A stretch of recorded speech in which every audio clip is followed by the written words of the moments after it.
The spring of 1945 arrived in Bavaria with a hesitance that matched the uncertainty of those final weeks of war. The snow melted slowly from the Alpine foothills, revealing a landscape scarred by conflict and exhaustion.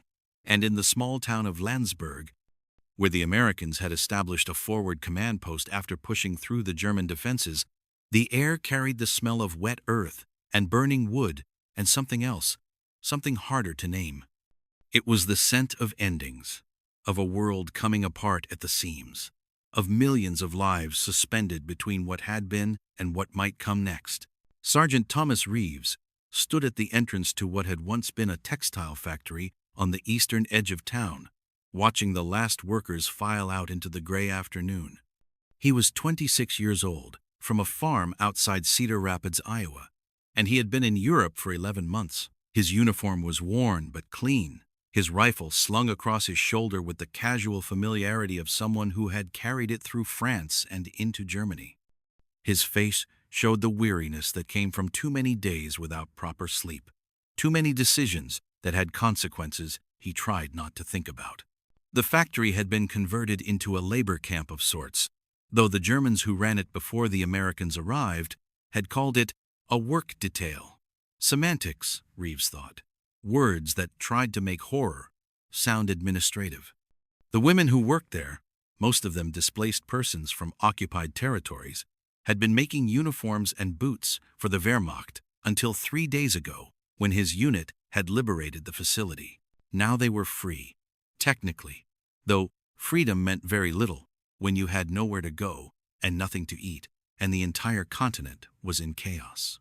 Most of the workers had left quickly when given the chance, streaming out of the factory gates toward uncertain futures.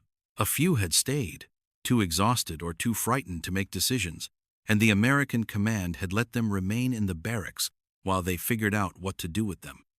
Reeves had been assigned to oversee the transition, to make sure no one was being mistreated, to maintain order during the final shutdown of operations.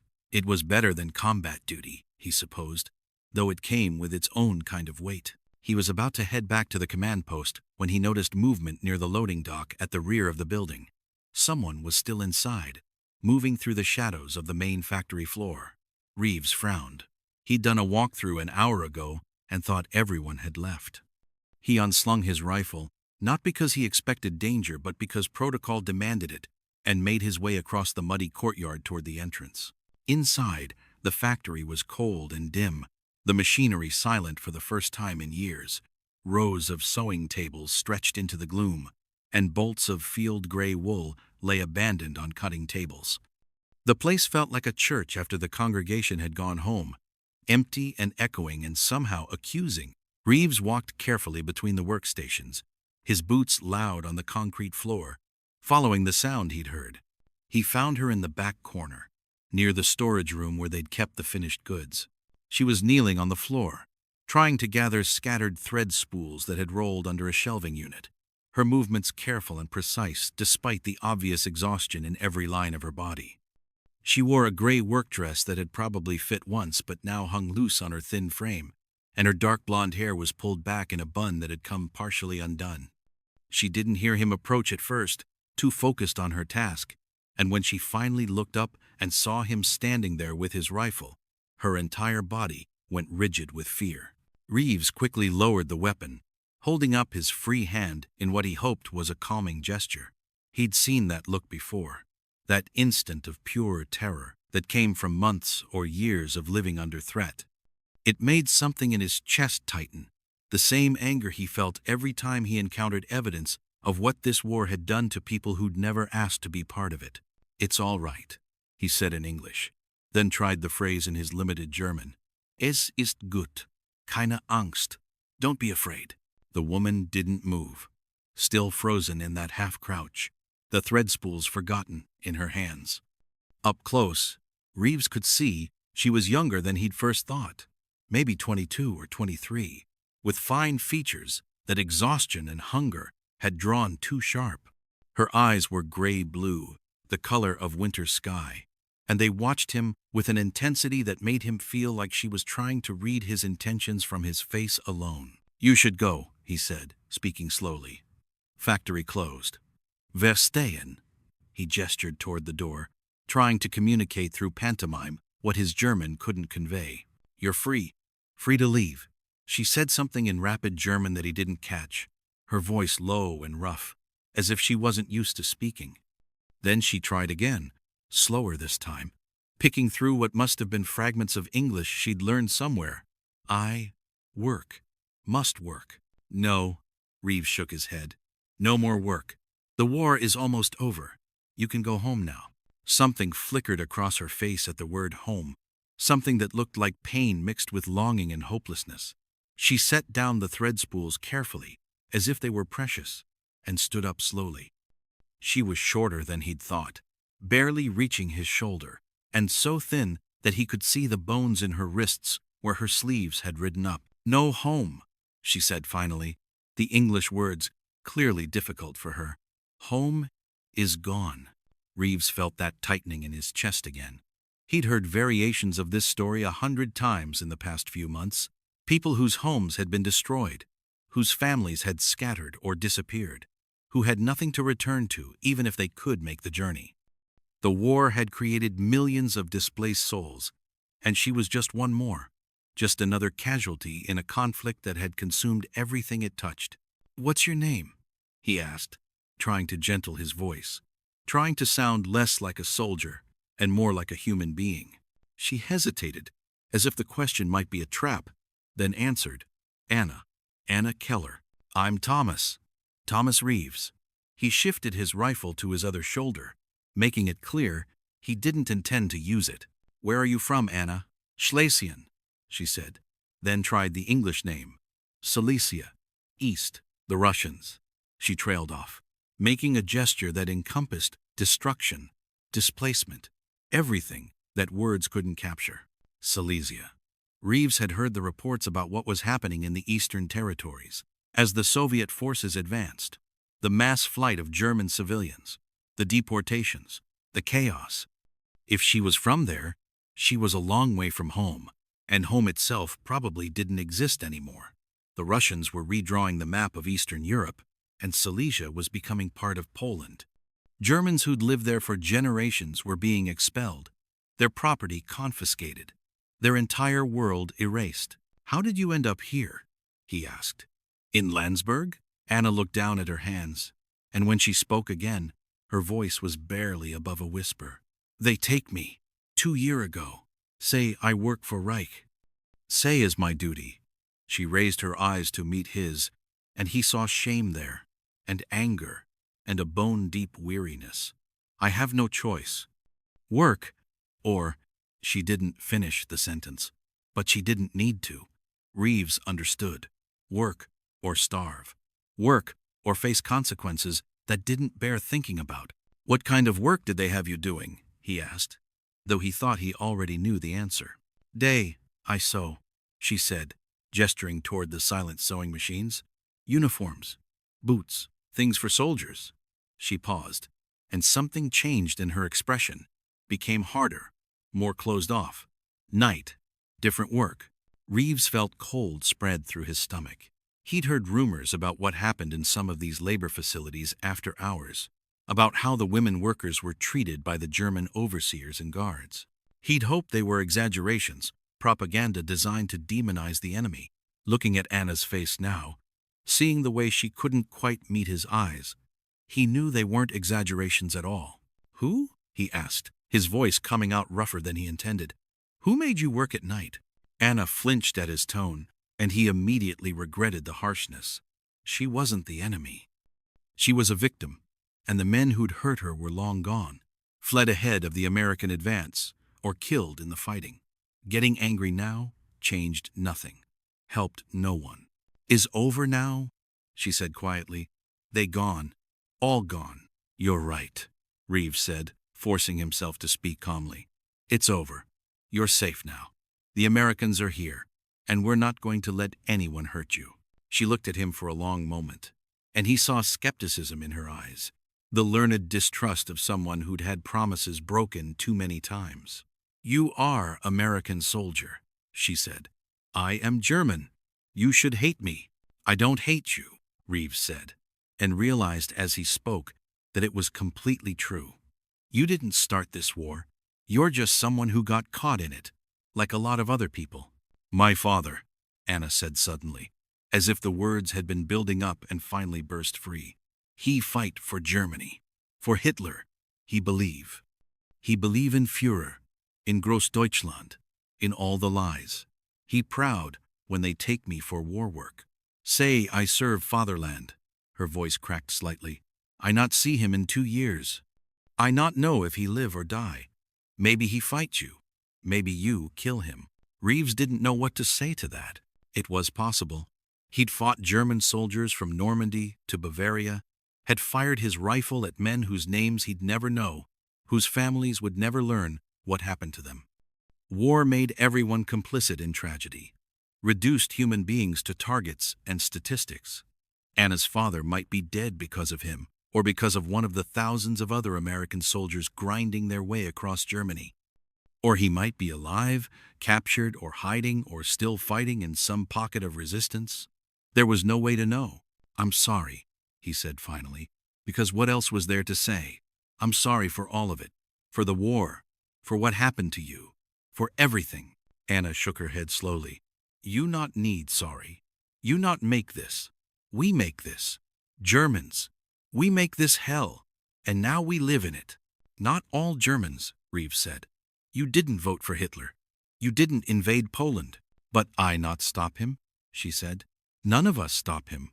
We too afraid, or too stupid, or too, I don't know word. We close eyes and let it happen. Now look. She gestured around the empty factory. Look what we create. There was truth in what she said. A truth that made Reeves uncomfortable because it raised questions about complicity and guilt that he didn't have answers for. How much responsibility did ordinary people bear for the actions of their government? How much could be expected of individuals living under tyranny? These were moral calculations above his pay grade, things that philosophers and historians would argue about for decades. What he knew, standing in that cold factory with this exhausted young woman, was that Anna Keller was not his enemy. Whatever crimes Germany had committed, she had paid her own price. That had to mean something. You need to eat, he said, changing the subject to something practical, something he could actually do something about. When was the last time you had a real meal? Anna thought about it, her brow furrowing. Real meal? Long time. Months. Come on, Reeves said, making a decision. I'll take you to the mess. We've got hot food, more than enough to spare. She looked uncertain, almost frightened by the offer. Is allowed? For German? I'm making it allowed, Reeves said. You're a displaced person under American protection now. That means you get fed, you get shelter, and nobody bothers you. That's the rule. Why? Anna asked, and the simple directness of the question caught him off guard. Why you help me? I am enemy. Reeves thought about that, tried to find words for something he felt more than understood. Because you're a human being, he said finally. Because you've been hurt, and I can help. Because that's what we're supposed to do, isn't it? When the fighting stops, we're supposed to remember how to be decent to each other. Anna stared at him for a long moment, and he saw her eyes fill with tears that she blinked back furiously, as if crying in front of him would be a defeat. I not deserve your kindness, she whispered. Yeah, you do, Reeves said. Come on, let's get you something to eat. He led her out of the factory and across the compound toward the converted schoolhouse where they'd set up the mess hall. It was late afternoon now, between mealtimes, but the cooks usually had something available, coffee and bread at minimum. A few soldiers looked up as they entered, curious about the German woman Reeves was escorting, but nobody said anything. They'd all seen enough displaced persons in the past few weeks to know better than to ask questions. The cook, a corporal from Brooklyn named Moskowitz, took one look at Anna and started piling food onto a plate without being asked. Soup with actual vegetables, bread that was only slightly stale, even a piece of cheese from somewhere. Anna sat at one of the long tables and ate slowly, carefully, like someone who'd forgotten what it felt like to be full and was afraid to rush. Reeves sat across from her, nursing a cup of coffee, watching her and trying not to make it obvious. When she finished, she looked up at him with an expression he couldn't quite read. "Thank you," she said in English, then added something in German that he didn't understand, but that sounded heartfelt. "You're welcome," he said. "Where are you staying?" "The barracks?" She nodded. "With other women." But she hesitated, then continued in a rush of mixed German and English. "They not like me. Say I collaborate. Say I do things with guards. They not know truth. They not there at night. They just judge." Reeves felt that anger building again. The rage at a world where victims got blamed and perpetrators walked free. "They're wrong," he said flatly. "Whatever happened to you wasn't your fault." "You not understand?" Anna said, shaking her head. "In war, everything complicated. Everyone must survive, must make choices. Sometimes choices are, there is no good choice. Only less bad." She was right, of course. He didn't fully understand. He'd seen combat, had faced death, had made his own impossible choices. But he'd never been powerless the way she had been. Never been completely at the mercy of people who saw him as less than human. That was a different kind of hell, one he could only imagine. "Is there somewhere else you can stay?" he asked. "Someone you know in town?" "I know nobody," Anna said. "I am stranger here. All I know is factory, is only place I have." Reeves made another decision, one that he knew might cause problems but that felt necessary anyway. "There's a house," he said, "near the command post. It belonged to some Nazi official who ran when we got close. It's empty now, and I've been using one of the rooms as an office. There are other rooms, furnished. You could stay there, at least until we figure out something better." Anna looked at him with undisguised suspicion. "Why you do this? What you want from me?" The question was blunt, but he understood why she had to ask it. She'd learned that kindness usually came with a price, that men who offered help expected payment of a particular kind. He met her eyes directly, trying to convey sincerity through sheer force of will. "I don't want anything from you," he said, "except maybe to sleep a little better knowing you're safe. That's all, I swear." She studied his face for what felt like a long time, looking for deception, for hidden motives, for any sign that he was like the others. Finally, she gave a small nod, a decision made. "Okay," she said, "I come. But if you lie, if you try, I kill myself before I let another man use me." The words were delivered calmly, matter-of-factly, and that somehow made them more terrible than if she'd shouted them. Reeves felt something break inside him, some last illusion about the war being noble or necessary. This was what war did. It broke people so thoroughly that death seemed preferable to more suffering. "I'm not lying," he said, his voice rough. "I promise you, Anna, you'll be safe." He took her to the house as the sun was setting, the sky turning orange and purple over the Alps in the distance. The building was substantial, 3 stories of solid German construction, with a tiled roof and shuttered windows. Inside, it still showed signs of hasty departure, papers scattered on desks, dishes in the sink, a child's toy abandoned on the stairs. The Nazi official had fled with his family, taking only what they could carry, leaving everything else behind. Reeves showed Anna to a bedroom on the 2nd floor, one that had probably belonged to a daughter or maid. It had a proper bed, with clean sheets he'd scrounged from somewhere, a wardrobe, a small desk by the window.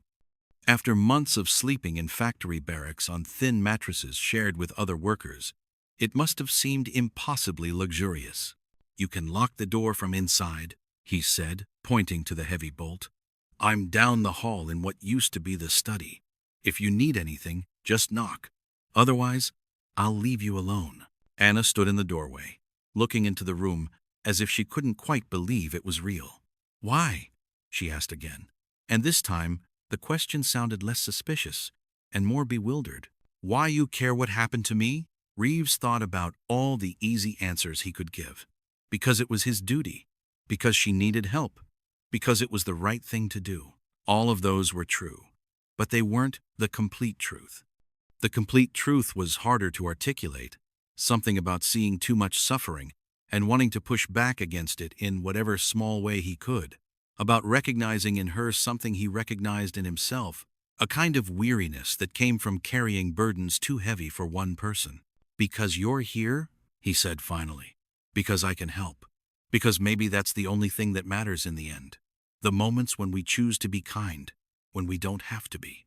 Anna looked at him with those winter sky eyes, and something shifted in her expression, some of the hardness softening slightly. "You are strange, American soldier," she said. "I'll take that as a compliment," Reeves said, managing a small smile. "Get some rest. Tomorrow we'll figure out the next steps." He left her there and went to his own room, but sleep was elusive that night. He lay on the narrow bed, listening to the sounds of the house settling, thinking about Anna and about all the other Anna Kellers scattered across Europe, people whose lives had been shattered by decisions made in distant capitals by men who never had to face the consequences of their choices. The war would end soon, everyone said. Days, maybe weeks. But the suffering it had created would last for years, for generations. How did a continent heal from this? In the morning, he found Anna in the kitchen, trying to make coffee with the meager supplies available. She'd washed her face and combed her hair, and in the better light, he could see that she was actually quite pretty beneath the exhaustion and hunger. She looked up when he entered and gave him a tentative smile. "Good morning," she said in careful English. "Good morning," he replied. "Did you sleep?" She nodded. "First time in. Long time. I sleep without fear, without waiting for." She trailed off. But he understood. Without waiting for footsteps in the hall, for a door opening, for the night work to begin. "I'm glad," he said simply. They fell into a routine over the following days. Reeves had his duties at the command post, coordinating with the other units, processing prisoners, dealing with the endless paperwork that came with occupation. Anna stayed at the house, gradually emerging from the shell of trauma she'd built around herself. She cleaned obsessively at first, scrubbing every surface until it gleamed, as if she could wash away the past with soap and water. Then she started cooking with whatever food Reeves could bring her, creating meals out of military rations and scavenged ingredients that were surprisingly good. They talked in the evenings, sitting at the kitchen table while the light faded outside. Her English improved rapidly, and his German got marginally better. And in the spaces where language failed, they found other ways to communicate. She told him about her childhood in Silesia, about the farm where her family had lived for generations, about the apple orchards that blossomed every spring. He told her about Iowa, about cornfields stretching to the horizon, about the kind of quiet that came with rural life. She told him, haltingly, about the factory, about the work during the day that was hard but bearable, and about the nights when the foreman and his friends would come to the barracks and take their pick of the workers, about the humiliation and the helplessness, about learning to disappear inside her own mind while they used her body, about the shame that felt like a stain that would never wash clean.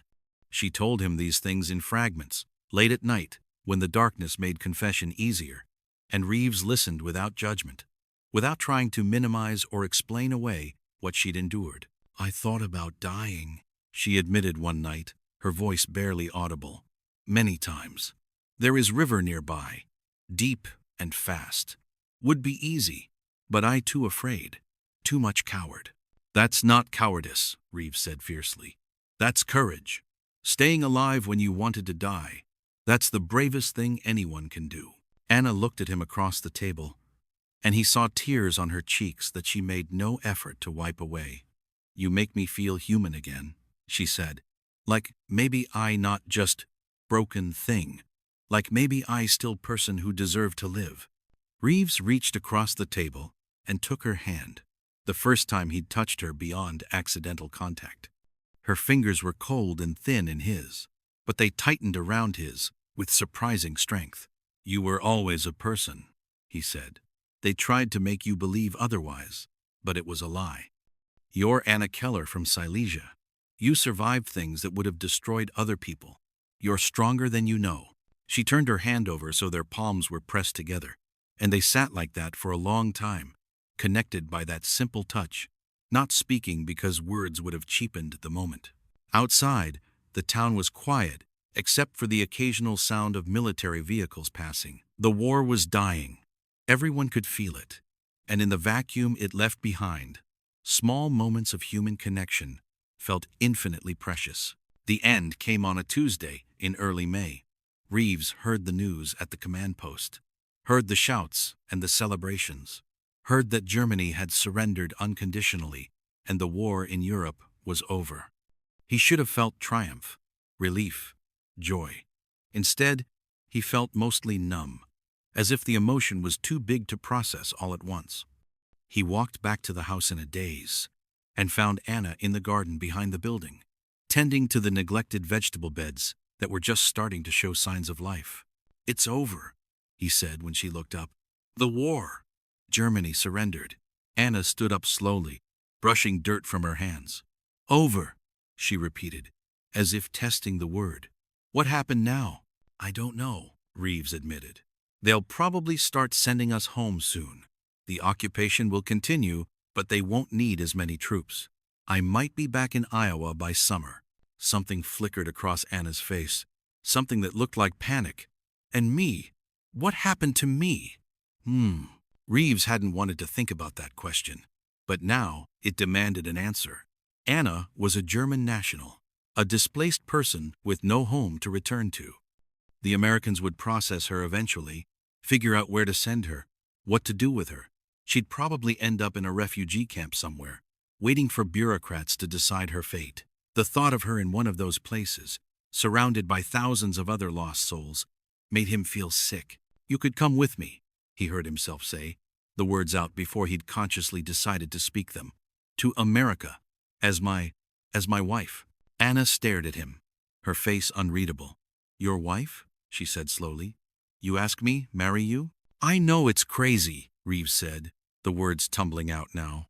"I know we barely know each other, and the regulations are complicated, and it might not even be possible. But I can't stand the thought of leaving you here, of not knowing if you're okay.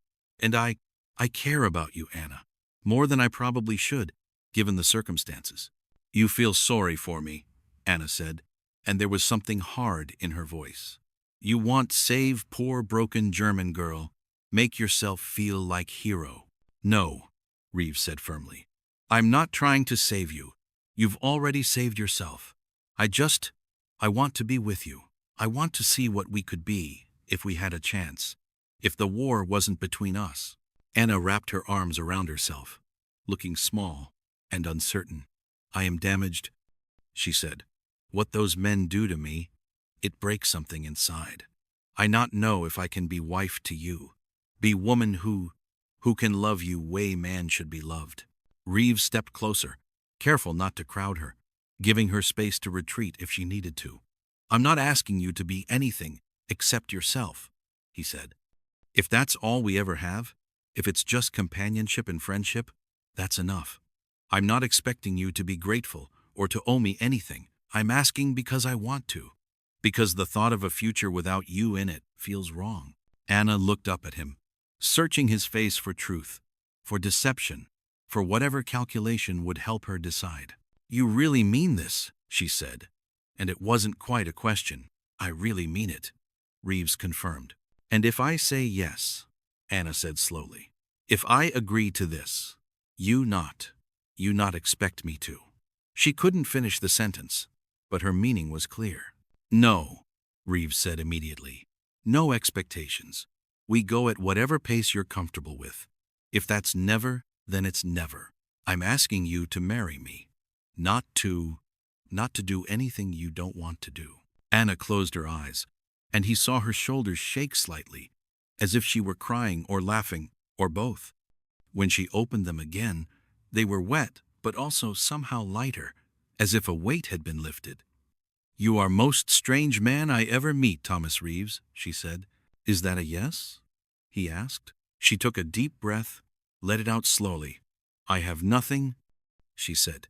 "No family, no home, no future in Germany. You offer me life in America. Offer me chance. Would be stupid to say no, yes?" "That's not the reason I want you to say yes," Reeves said. "I want you to say yes because you want to, not because you have no other options." Anna smiled then, a real smile that transformed her face and showed him a glimpse of who she might have been before the war broke her. "Then I say yes because I want to," she said. "Because you are kind and good, and you make me feel safe. Because when I think about future without you, I feel afraid. Because maybe we both deserve chance at something better than what war give us." Reeves stepped forward and pulled her into his arms, and after a moment of tension, she relaxed against him, her head resting on his shoulder. They stood like that in the garden while the spring sun warmed their backs and the Alps glowed in the distance. Two people who'd found each other in the wreckage of war and decided to build something new from the ruins. "Now I'm yours," Anna whispered against his chest, the English words careful and clear. "If you still want me." "I want you," Reeves said. "I'll always want you." The logistics were complicated, as he'd known they would be.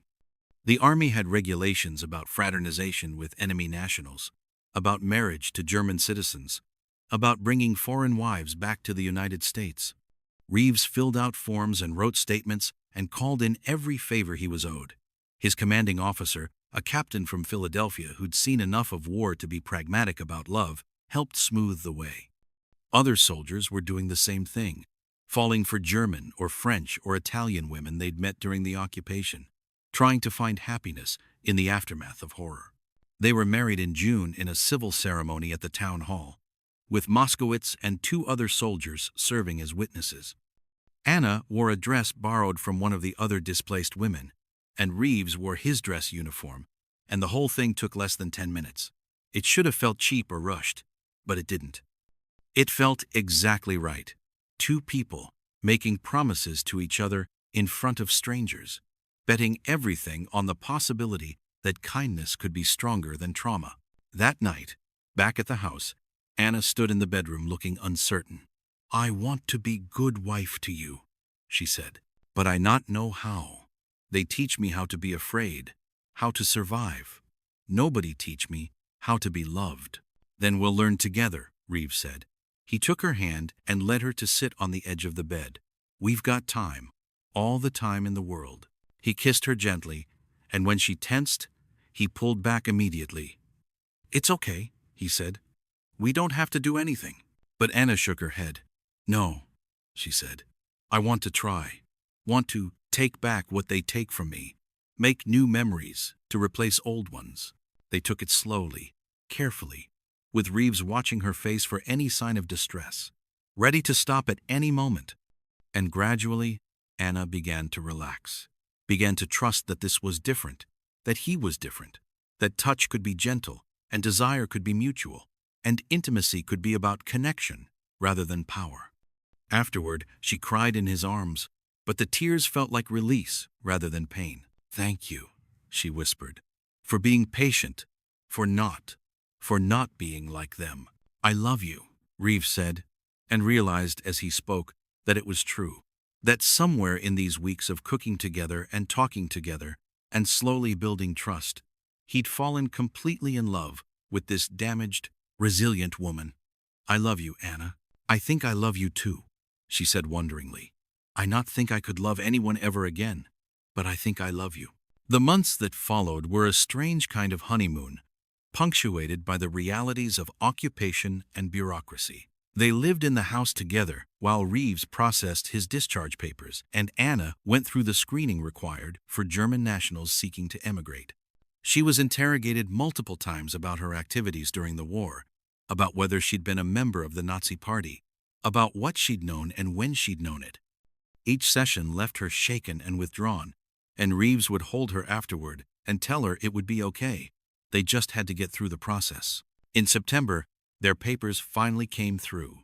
They would be leaving for the United States in October, sailing from Bremerhaven on a military transport ship. Anna was simultaneously excited and terrified, talking obsessively about what America would be like, whether Reeves' family would accept her, whether she'd be able to learn English well enough to function. Reeves reassured her as best he could, though he had his own anxieties about bringing a German bride home to Iowa. The night before they were scheduled to leave, Anna couldn't sleep. She stood at the window looking out over the town, her nightgown white in the moonlight. Reeves came up behind her and wrapped his arms around her waist. "Having second thoughts?" he asked. "Not about you," she said. "About me. About whether I deserve this. So many people suffer. So many people die. And I get to go to America, start new life. Why me? What make me special?" "You survived," Reeves said simply. "You endured things that would have broken most people. And you're still here, still trying, still hoping. That makes you special." Anna turned in his arms to face him. "I not tell you everything," she said quietly. "About factory. About what I do to survive." Reeves felt his stomach tighten, but he kept his expression neutral. "You don't have to tell me anything you don't want to." "But I want to," Anna insisted. "If we start new life, should be no secrets between us. Yes?" She took a deep breath. "The foreman, the one who come at night. I nice to him. I smile. I pretend I want him. Because if he think I willing, he protect me from others. From worse men. I trade my body for little bit of safety. Does that make me collaborator?" Reeves cupped her face in his hands, making her look at him. "No," he said firmly. "It makes you a survivor. You did what you had to do to stay alive. There's no shame in that."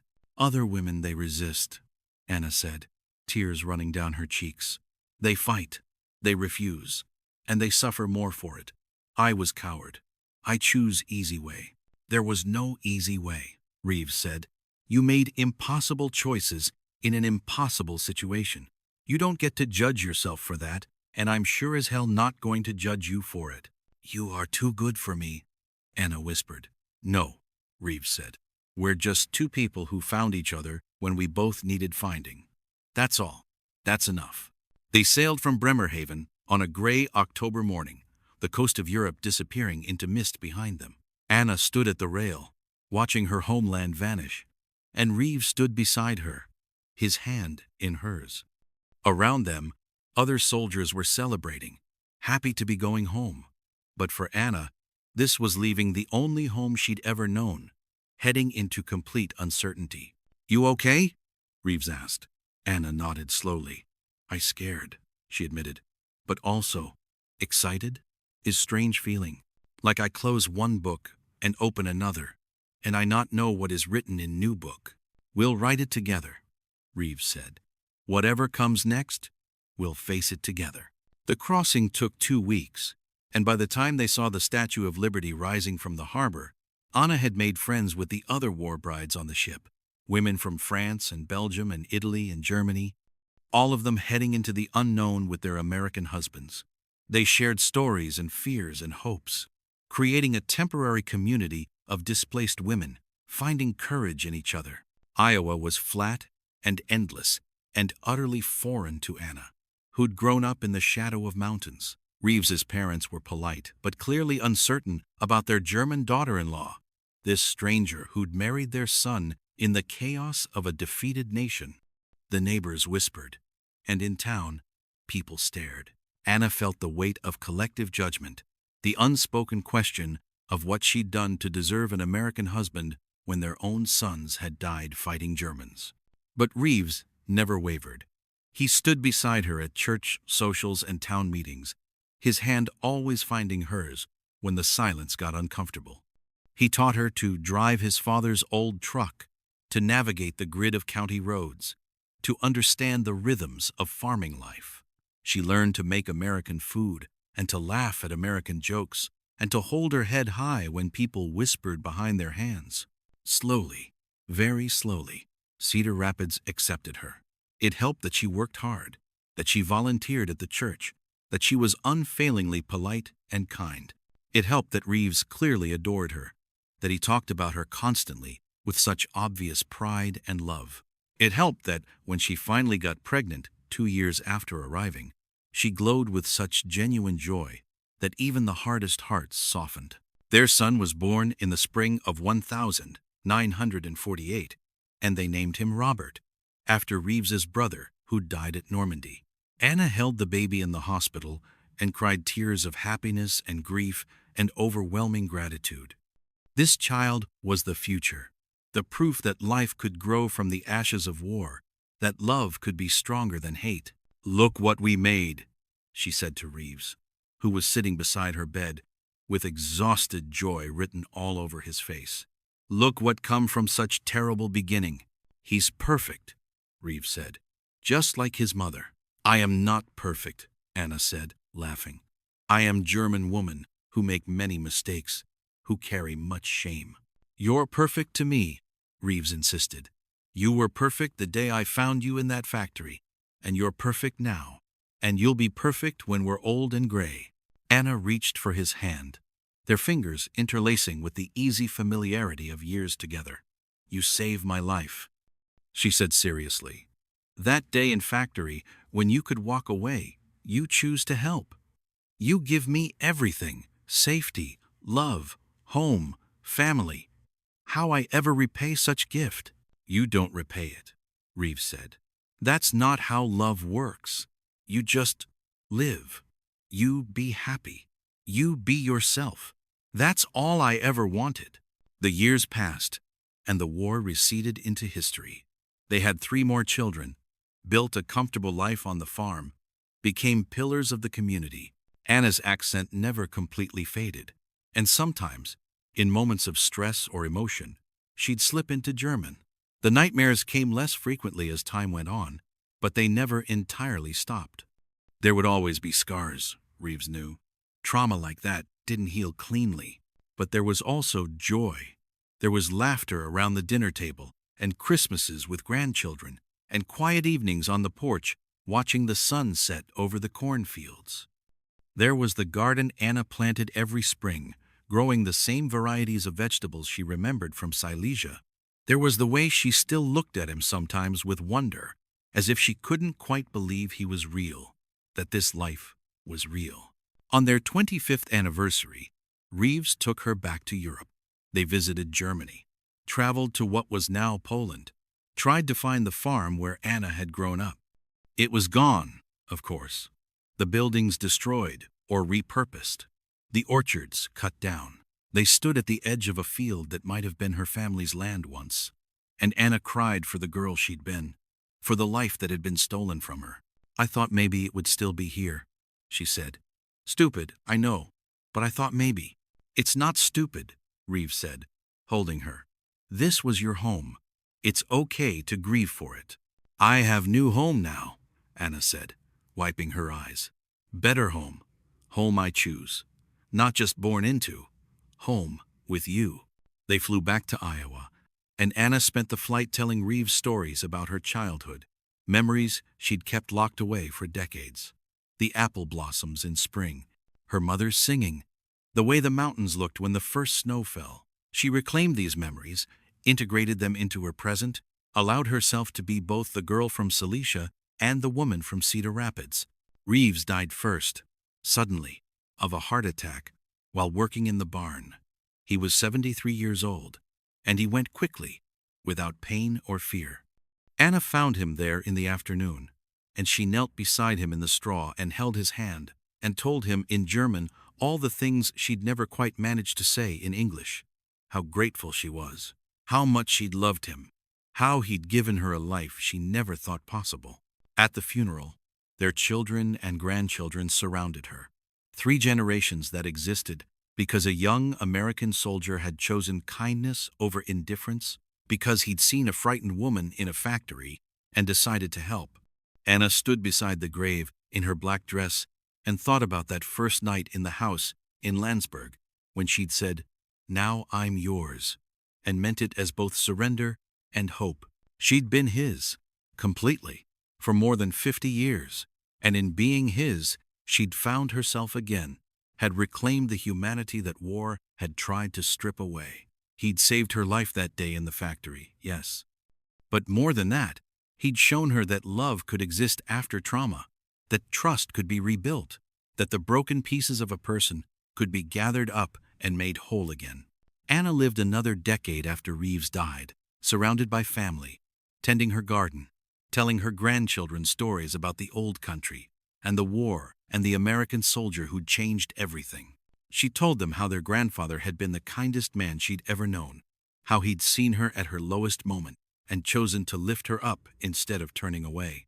Love is not just feeling, she would tell them in her accented English. Love is choice.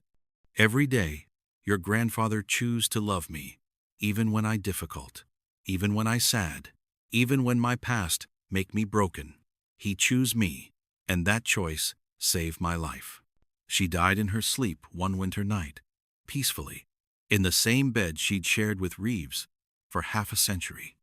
They buried her beside him in the Cedar Rapids Cemetery, under the vast Iowa sky, far from the mountains of Silesia, but close to everything that had mattered. The inscription on her stone was simple: Anna Keller Reeves, beloved wife and mother. But to those who knew the full story, it said so much more. It said that even in the darkest moments of human history, there is room for grace, that the choices we make matter, that kindness is never wasted, that love can bridge any divide. It said that a frightened German woman and a compassionate American soldier had found each other in the ruins of war and built something beautiful together, something that lasted, something that mattered. Their great-grandchildren still live on the farm, still plant gardens every spring, still tell the story of how their great-grandmother came to America. It's become family legend, softened and simplified over the generations, but the core truth remains. She was saved by a soldier who saw her humanity when the world had stripped her of dignity. She said, "Now I'm yours," and he replied with a lifetime of devotion. That's what survives when everything else fades. Not the politics or the battles or the grand sweep of history, but the small moments of connection between two people who needed each other. The choice to help instead of walking away. The decision to build rather than destroy. The courage to love in a world that had forgotten how. Anna and Thomas Reeves proved that even the worst circumstances can't completely extinguish human goodness. That sometimes, against all odds, love finds a way. Their story isn't unique. Millions of people found hope in the aftermath of war, but it's theirs, and it mattered to them, and in the end, that's what counts. 2 lives saved, 1 family created, 1 small corner of the world made better, because someone chose compassion over indifference.